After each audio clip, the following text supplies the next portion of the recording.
वहाँ अस्पताल में व्यवस्था नहीं, जब अस्पताल में व्यवस्था नहीं तो प्राइवेट में जाते हैं, और प्राइवेट में तो फीस आप देख रहे हैं किस प्रकार की फीस ली जा रही है।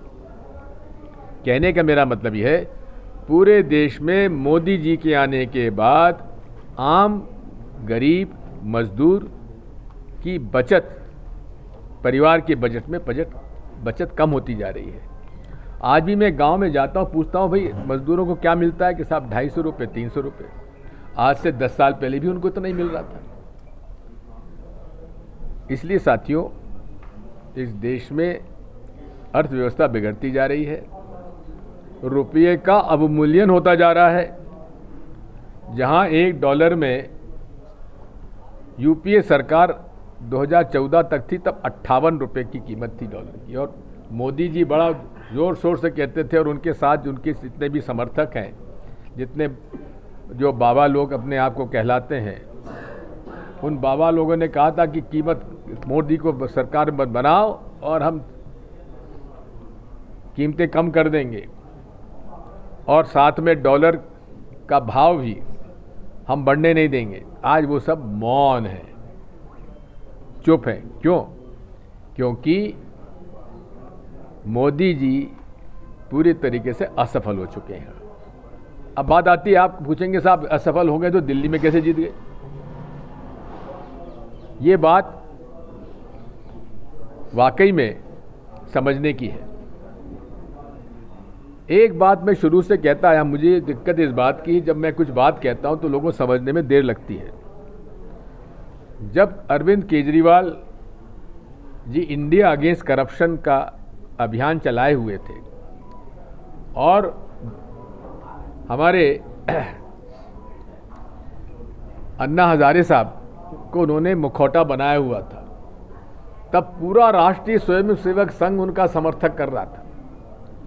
तब मैंने कहा था कि ये मुखौटा है, ये भ्रष्टाचार मिटाने नहीं आए हैं, ये कांग्रेस का जो गरीबी तबका जो कांग्रेस को वोट देता है उसका वोट बिगाड़ने के लिए आए हैं, और वही सही साबित हुआ। हाँ, ऐसा क्या नहीं, हाँ कि हमने उनका समर्थन नहीं किया हुआ। पहली बार जब मुख्यमंत्री बने तो उनके पास बहुमत नहीं था, कांग्रेस पार्टी के 8 लोग जीते थे। अरविंद केजरीवाल जी को मुख्यमंत्री बनाने में हम लोगों ने समर्थन दिया, उनकी सरकार बनवा दी। लेकिन हुआ क्या, पूरे दिल्ली के चुनाव में मोदी जी ने कहा कि अरविंद केजरीवाल ने शीश महल बनाया। शीश महल, पैसा किसका लगा? जनता का पैसा, आप सब हमारा पैसा लगा। और केजरीवाल जी ने कहा कि मोदी, इसने राजमहल बनाया है, जितना पैसा शीश महल में लगा उससे 4 पैसा प्रधानमंत्री आवास में लगा दिया है। तो भाई कांग्रेस पार्टी ने इतनी दिन राज किया, न हमने शीश महल बनाया न राजमहल बनाया, लेकिन गरीब के लिए, मजदूर के लिए, उस जाति जनजाति के लिए, छोटे व्यापारियों के लिए, मध्यम व्यापारियों के लिए हमने योजनाएं बनाई, और जनता के पैसे का दुरुपयोग नहीं किया। आखिर तक जो पुराने मकान थे दिल्ली में, उसी में रहते आए। पंडित जवाहरलाल नेहरू भी, लाल बहादुर शास्त्री जी भी, इंदिरा जी भी, राजीव जी भी, नरसिम्हा राव जी ने कभी अपना राजमहल नहीं बनाया।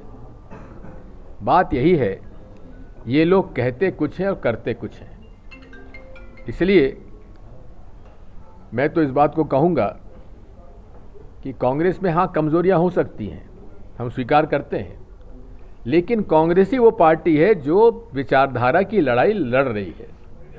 हमने कभी संघी विचारधारा के साथ समझौता नहीं किया। संघी विचारधारा क्या है? देश में नफरत फैलाकर हिंदू मुसलमानों को लड़ाओ और धर्म के नाम पर वोट मांगो।